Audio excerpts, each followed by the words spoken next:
Salom hammaga. Bugun sizlar bilan biz lunch tayyorlaymiz, ya'ni obed. Biz foydali narsalar bilan obed qilamiz. Birinchi bob zeliyli quymoq va foydali salat.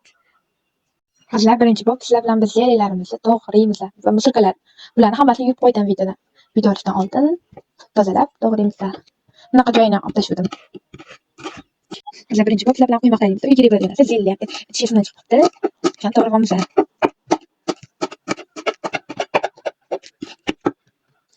Tuxum ham chiqamiz.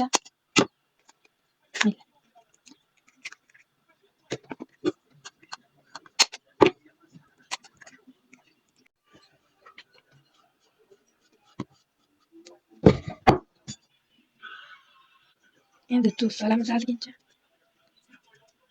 va suv ozgincha yetadi. Un ham solamiz. Un solamiz endi. Kam yetadi. Hamma narsani solgandan keyin endi mix qilamiz, ya'ni aralashtiramiz. Tuxumni ham aralashtiramiz. Mana qizlar aralashtirib bo'ldik.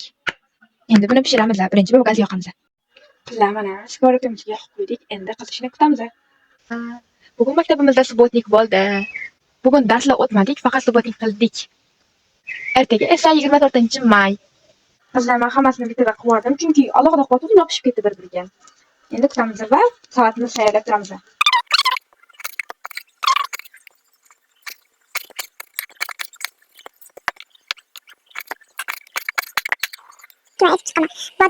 Bodring, pomidor va zeytin o'zimizniki va rayhonam o'zimizniki bog'imizdan va salat bor ekan. Buni ham o'zimiz ekkanmiz. Tuxum soldim va aralashtiramiz. Qizlar mana quymoqni pishdi, faqat ovutganda ozgincha tarij bo'linib ketdi mana va salatimiz ham tayyor. Qizlar birinchi bo'lib stol yig'ishtiramiz. Bardakligini qarang, naqd bardakda o'tiramiz.